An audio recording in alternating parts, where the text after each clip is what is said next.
It's Hyp3r Halloween!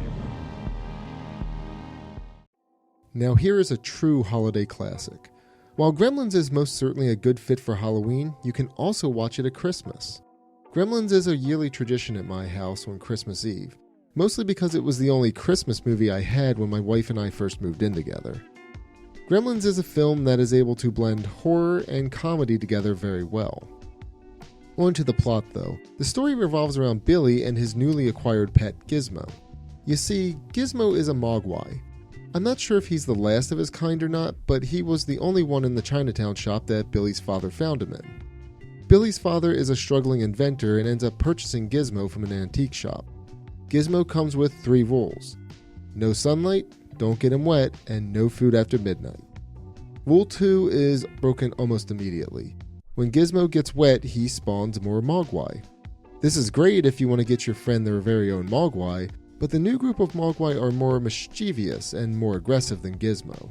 In fact, there's a clear alpha male mogwai that likes to command the others to pick on Gizmo and even the family pet and Billy to a certain extent. The new batch of mogwai also trick Billy into feeding them after midnight, and that's when things really hit the fan.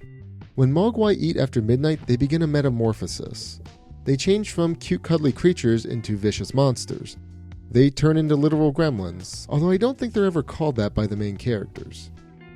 In any case, the gremlins quickly begin to terrorize Billy's mother, and that's when she goes Rambo on the group.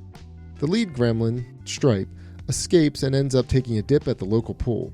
Rule 2 applies to mutated mogwai as well, except instead of spawning the cuddly creatures, they spawn more gremlins. This is where things get really crazy. The gremlins overtake the town and kill multiple townspeople. I won't go into more detail here as I don't want to spoil everything, but this is where most of the comedy comes in. Gremlins has a wholesome family dynamic, good action, humor, and tense situations. Gremlins was initially rated PG and actually helped spawn the PG-13 rating.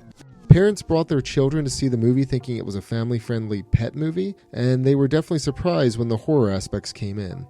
In fact, I've read that many families left the movie early. Gremlins has a lot of practical effects, and the film still holds up today. There's so many cool 80s items in this movie that it's really cool just to look in the background just to see what you can see. Gremlins is a movie that I highly recommend. Go see it if you haven't.